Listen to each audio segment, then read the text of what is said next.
Assalamualaikum warahmatullahi wabarakatuh. Perkenalkan, saya Mitra Yedianur. Saya adalah dosen program studi Diploma 3 Teknik Sipil Politeknik Negeri Banjarmasin. Pada kesempatan kali ini saya akan menjelaskan mata kuliah yang saya ampu, yaitu Fisika Terapan, di mana Fisika Terapan ini adalah mata kuliah pada semester 1 atau ganjil dengan bobot SKS adalah 2 SKS. Dengan alokasi waktu 1 SKS adalah 50 menit. Jadi total pengajaran saya adalah 100 menit.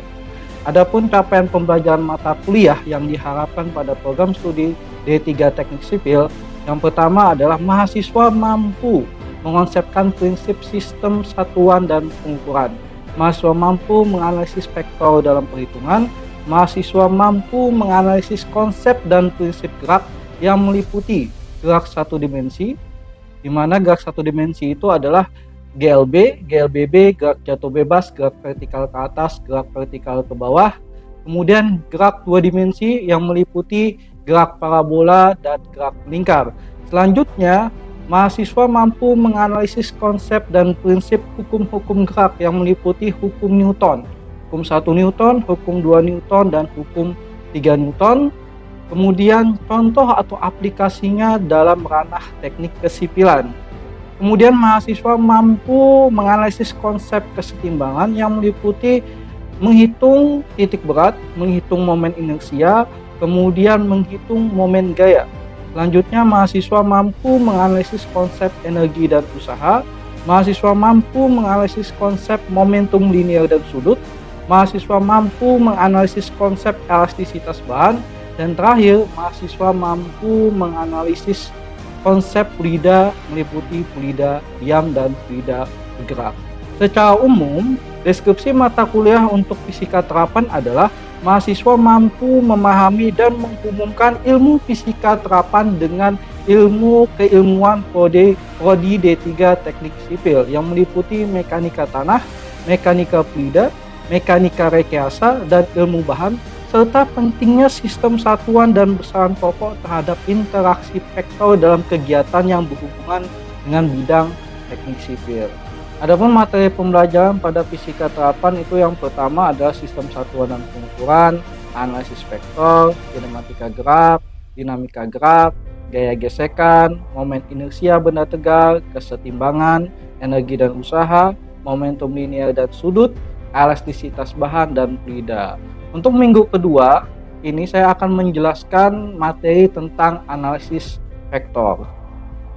Kemudian referensi yang saya gunakan itu kebanyakan adalah menggunakan referensi Serge and Zemanski tahun 2010, yaitu fisika untuk universitas. Kemudian yang kedua Sir W. Jewett, fisika untuk sains dan teknik, kemudian Tipler.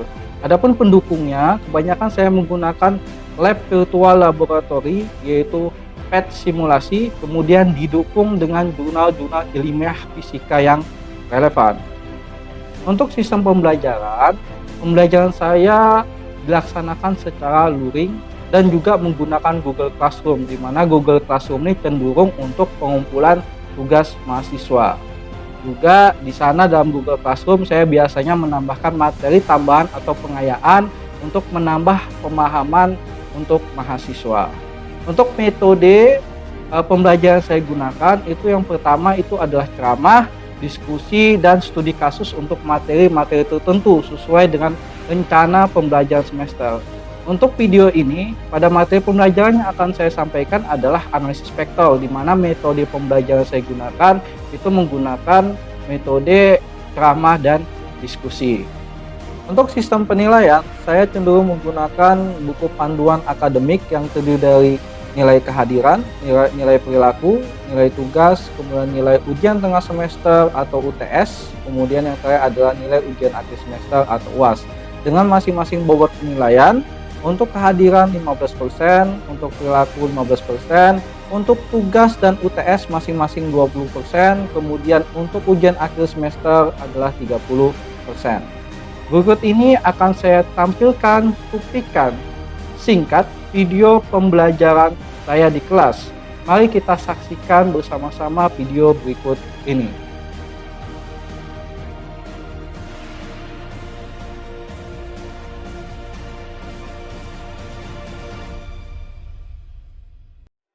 Assalamualaikum warahmatullahi wabarakatuh.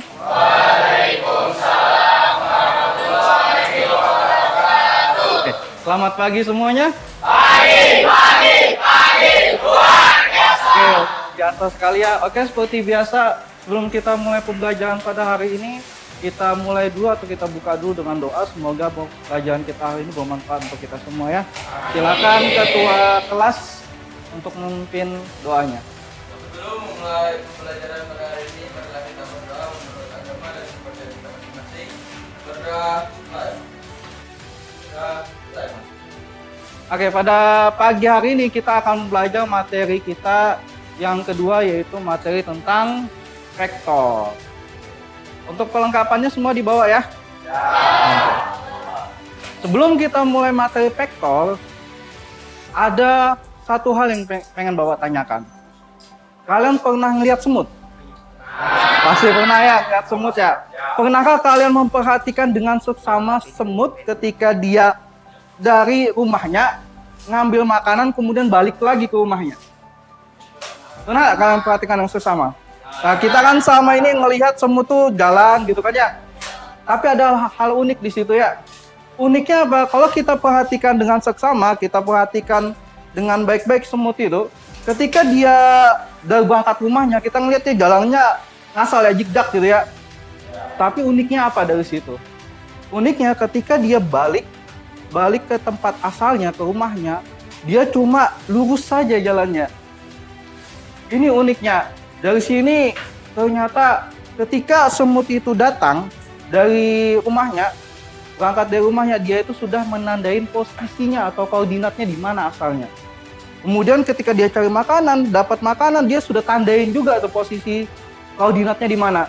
Sehingga ketika dia pulang, dia hanya perlu menarik garis lurus. Nah, di vektor inilah kita akan belajar. Yang pertama ini adalah terkait dengan sistem koordinat. Jadi kita akan belajar terkait dengan sistem koordinat. Nanti kita kenal dengan istilah koordinat kartesius sama koordinat polar.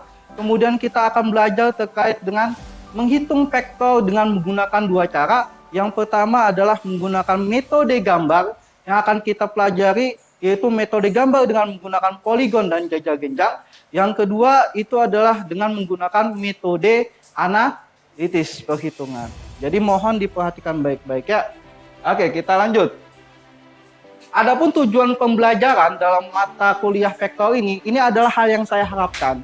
Harapannya kalian mampu memahami dan menjelaskan terkait dengan sistem koordinat. Kita tahu bahwa koordinat itu ada dua sumbu ya, ada sumbu X, ada sumbu Y. Oke. Kemudian mahasiswa juga mampu menjelaskan perbedaan antara vektor itu apa, kemudian skalar itu apa. Oke. Yang ketiga nanti, ini yang paling penting, kita mampu menganalisis vektor dengan dua hal. Yang pertama dengan menggunakan metode grafis atau gambar yang sudah kalian siapkan untuk milimeter block, kita akan belajar menggambar nanti di sini ya. Kemudian dibuktikan dengan metode analitis, yaitu dengan perhitungan.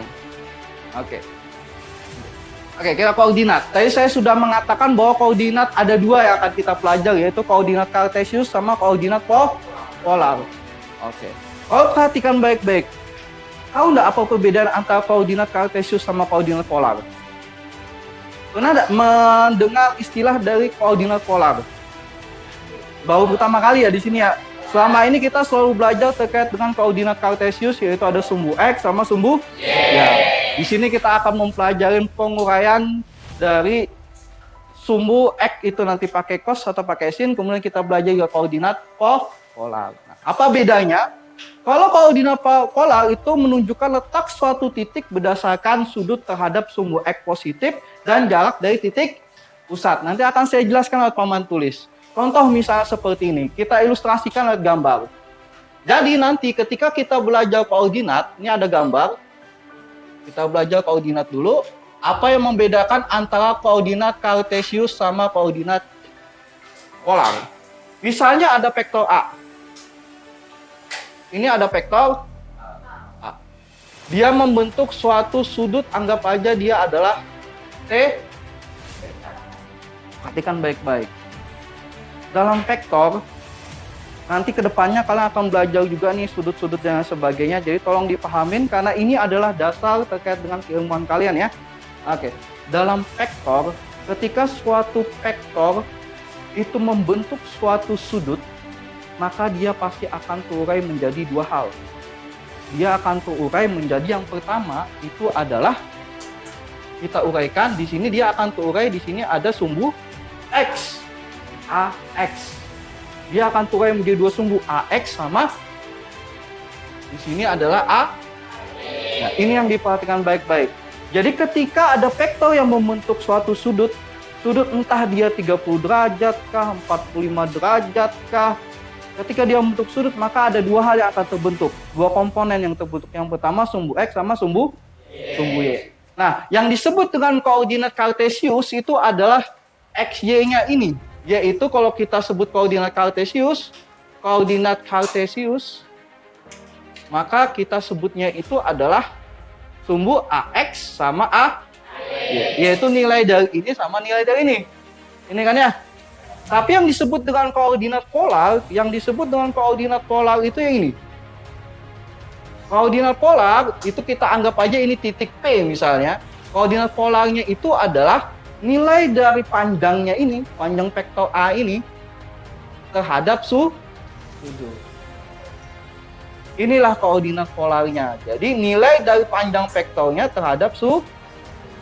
Sampai sini ada yang ditanyakan dulu. Jadi beda ya, kalau kartesius itu penguraian sumbu X sama sumbu Y. Nah, kalau dia koordinat polar itu adalah terkait dengan jarak dia dari titik awal sampai akhir, yaitu A, vektor A, terhadap sudut T. Nah, yang jadi pertanyaan ini adalah kita akan belajar menguraikan. Kita nggak tahu nilai AX-nya ini berapa ini. Misalnya dalam soal ini adalah 2 misalnya. Nilainya 2 misalnya. Kita tahu nggak nilai di sini berapa, AX-nya berapa? Y-nya berapa?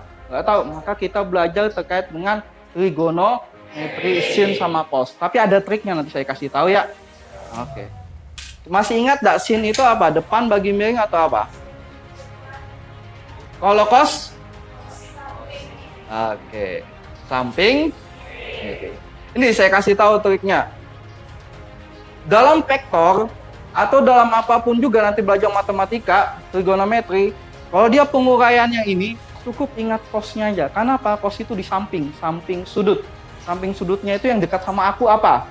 Maka dia pakai cos. Maka sisanya pasti pakai Y. Nanti saya kasih contoh yang lainnya biar paham ya. Contoh misal di sini.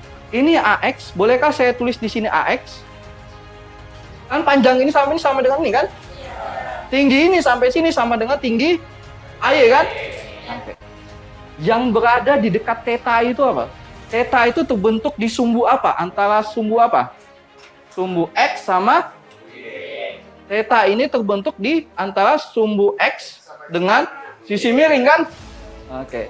Maka ingat, kalau theta itu terbentuk di sumbu X, maka AX-nya itu maka dia akan memakai cos. Karena dia di sampingnya. Maka sisanya pasti pakai sin. Tidak mungkin nanti cos keduanya juga cos. Paham nggak sampai sini? Jadi contoh, saya kasih contoh lagi ulang. Ini harus saya pahamin ya terkait koordinat ya, karena terkait dengan metode analisis nanti ya. Misal ada gambar seperti ini. X, Y. Saya kasih misalnya ada vektor B di sini.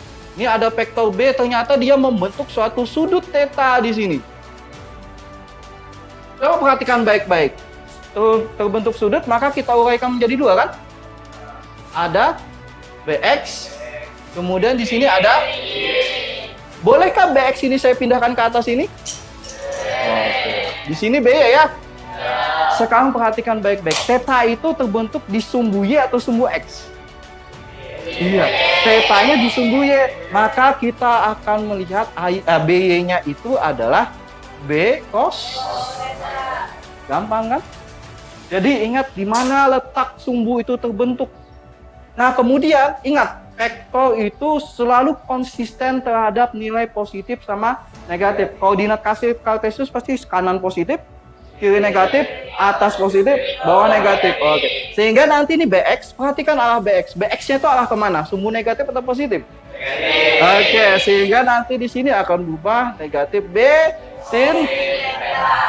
Gampang? Paham ya? Oke. Jadi ada yang ditanyakan dulu atau ada yang nggak paham? Paham ya? Oke, sip. Nah, kemudian kalau kita pengen menentukan arah vektor ini sangat gampang sekali. Karena ini memang harus menggunakan kalkulator, jadi dia nanti menggunakan rumus tangen. Tangen itu adalah sumbu Y dibagi dengan sumbu. Nah, kalau kita mengacu pada AX, maka kita gambar ini ya, AX AY, maka ini adalah AY dibagi dengan AX. Kalau kita mengacu pada gambar kedua, vektor B, maka ini adalah BY bagi BX. Itu ya. Paham? Gampang? Nah. Ada juga. Nah, perhatikan baik-baik pada slide-nya ini. Menentukan komponen dari suatu vektor, karena vektor itu konsisten, jadi tolong diperhatikan. Ini ada vektor A ya. Di sini dia mengatakan nilai AX-nya positif atau negatif. Iya, karena dia geraknya ke kanan. Kemudian AY-nya arahnya kemana? Ke atas. Positif atau negatif? Positif. Dia mengatakan nilainya juga positif. Perhatikan dengan vektor B di sini. Vektor B arahnya ke sana nih. Berarti Y-nya kan ke atas. Arah patokannya panah ya. Panahnya itu atas sama ya. Atasnya berarti iya. Paham ya? Sekarang perhatikan ini arah panahnya ke arah mana dia? Bawah sama apa? Kanan. Iya, bawah sama kanan kan? Maka CX-nya Y-nya sip. Paham ya? Nah, tadi itu apa? Kalau koordinat kartesis itu adalah ya, ini nilai dari ini ya.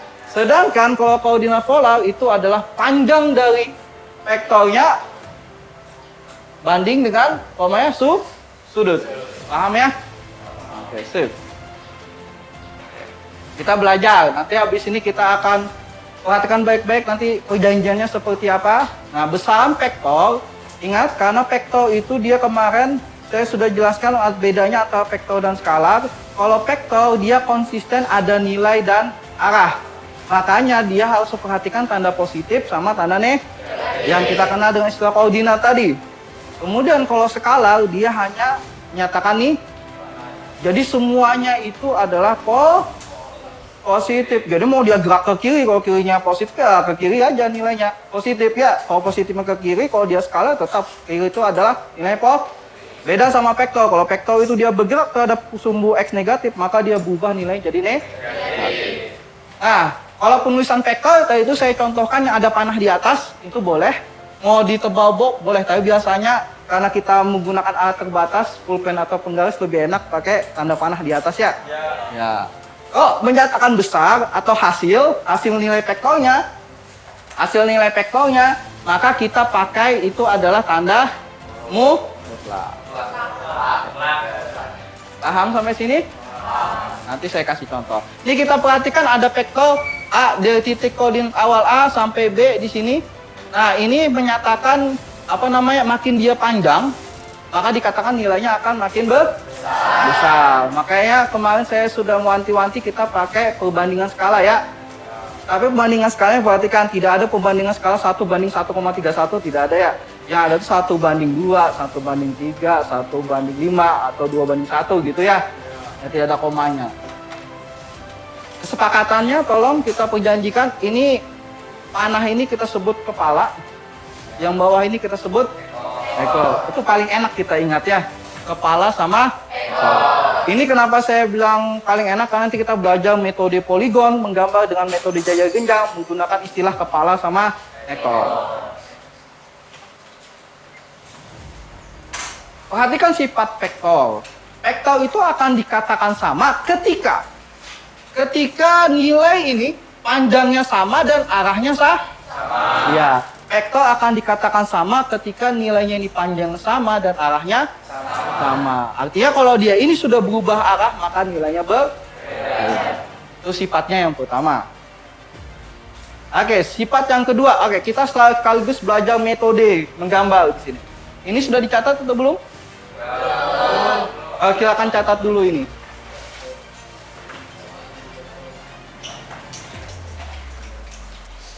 Selanjutnya kita akan belajar terkait dengan menggambar vektor dengan menggunakan dua metode, poligon sama jajar genjang. Di slide itu bisa kalian lihat contohnya.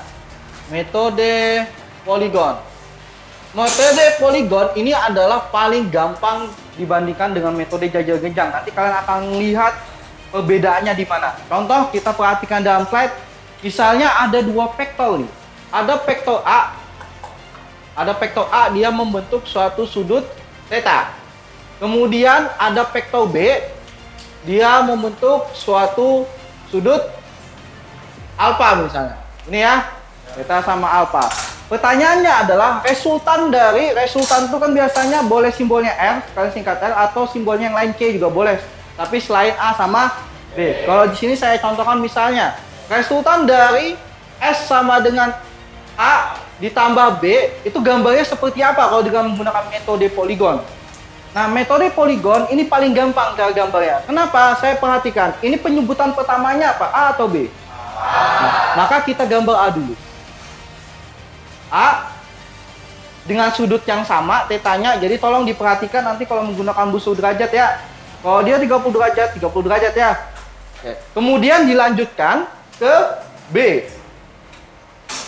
B dengan sudut alfa. Resultannya di mana? Resultannya itu adalah titik awal dia di sini, titik awalnya si A, ya si A, ekor ketemu ekor, kemudian kepala ketemu kepalanya si B. Maka resultan S sama dengan A ditambah dengan B. Ini adalah metode poligon. Ini contoh sederhananya dulu saya kasih. Nanti saya kasih contoh lagi dengan menggunakan 3 gambar. Nanti kalian bisa ngelihat perbedaan antara poligon sama jajal genjang. Tingkat ketelitiannya itu yang mana yang harus kalian perhatikan. Kemudian ini kita menggunakan yang selanjutnya ada metode jajal genjang. Nah, pada metode jajal genjang, perhatikan kita sama dengan gambarnya vektor S. Resultannya adalah A ditambah dengan B. Bagaimana dengan jajal genjang? Perhatikan baik-baik. Penyebutannya pertama apa? A. Vektor A, sudutnya adalah theta. Nyambungnya di mana? Kalau ini kan tinggal nyambung-nyambung saja kan ya. Kalau dia jajal genjang, nyambungnya itu di sini, di ekornya. Ini ekor ketemu ekor, di sini adalah sudutnya adalah alfa. Lalu kelihatan jajal genjang nggak ini? Enggak kan? Perhatikan baik-baik. Sekarang kita kembali di A. A ini nanti mendapatkan proyeksi si B yang sudutnya sama dengan ini, si alfa. Si B akan mendapatkan proyeksinya si A. Putus-putus, garis putus-putus si A. Sudutnya adalah di sini sudutnya ya. T. Nah, resultannya di mana? Resultannya ini pertemuan antara ini, titik ini dengan yang ini. S terdapat adalah A plus B vektor. Nah, panjang ini pasti sama dengan panjang dengan metode poligon. Kelihatan sudah jajal genjangnya kan? Ya. Nah, sekarang kalau misalnya ada 3 vektor, saya kasih lagi misalnya ada vektor C di sini. Ada vektor C. Iya. Nah, sekarang kita lihat si D berarti proyeksinya adalah si C. Arahnya ke sini kan? Nah, C.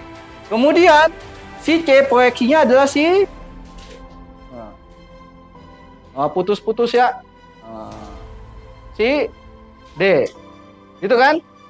Nah, akhirnya di mana? Akhirnya itu pasangannya antara C sama D, maka dia di sini nih. Sehingga akan kita dapat S-nya itu adalah A tambah B tambah C. Dan ini dikasih tanda kurung. Tanda kurung ini artinya kita masangkan pertama itu A tambah B. Iya. Ya. Nah, kalau dia ada 4 vektor, berarti masing-masing dipasangkan masing-masing. Ya, ada 5 vektor, berarti berapa kali jalan? Ada 6 vektor, berapa kali jalan? Tambah banyak dia kalau metode jajal genjang. Tapi kalau metode poligon, nyambung, tetap dapat sudah resultannya kan? Ya, makanya di antara 2 metode ini yang ketelitiannya dituntut adalah metode jajal. Nah, karena di keilmuan kalian itu lebih sering menggunakan jajal genjang dibandingkan poligon, makanya kalian harus bisa di sini menggunakan metode jajal. Oke, silakan mau dicatat dulu atau saya kasih contoh soal dalam bentuk angka menggunakan metode analisis. Oh, catat dulu, silakan. Satu-satu dulu lah.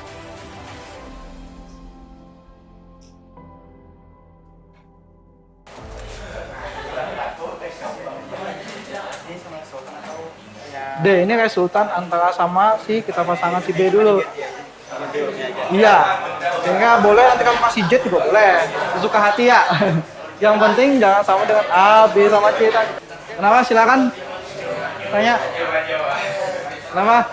yang AX sama dengan A plus 45 derajat sama dengan 3 akar 2 dikali 1/2 akar 2 sama dengan 3 itu kan kenapa ya? 2 jujur itu apa? Nah, akal 2 kali akal 2 berapa? 2 oh ya. 2 kali setengah? Oh iya apa?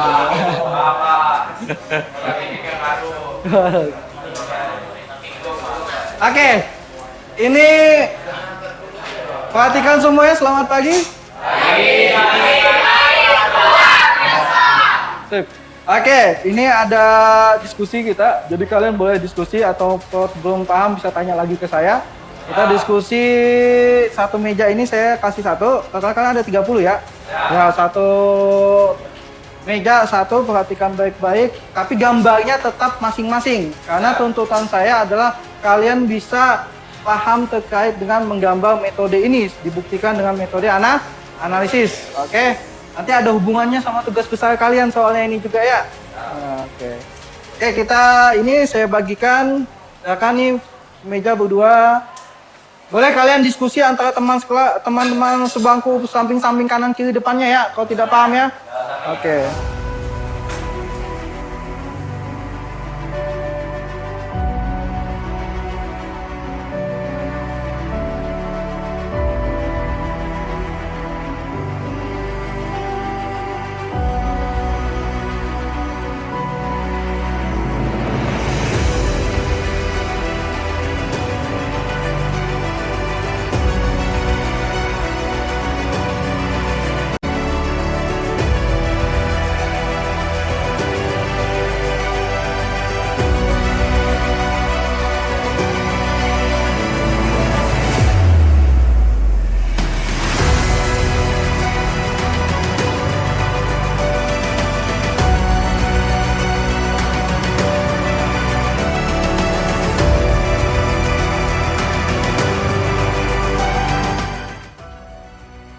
Oke, berhenti dulu.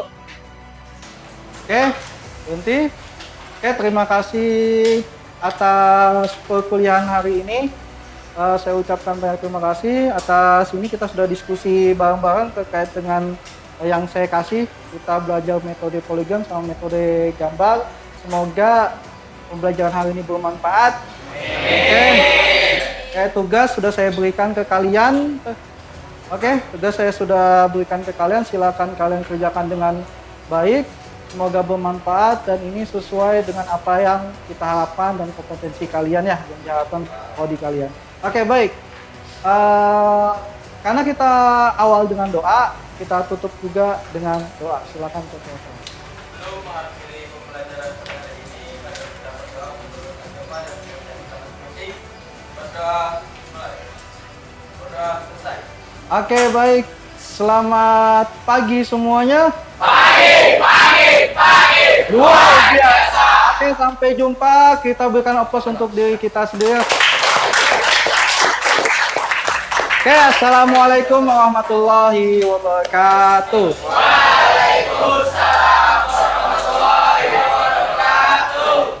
Demikian cuplikan proses video pembelajaran saya. Semoga bermanfaat untuk kita semua. Salam semangat, salam vokasi. Assalamualaikum warahmatullahi wabarakatuh.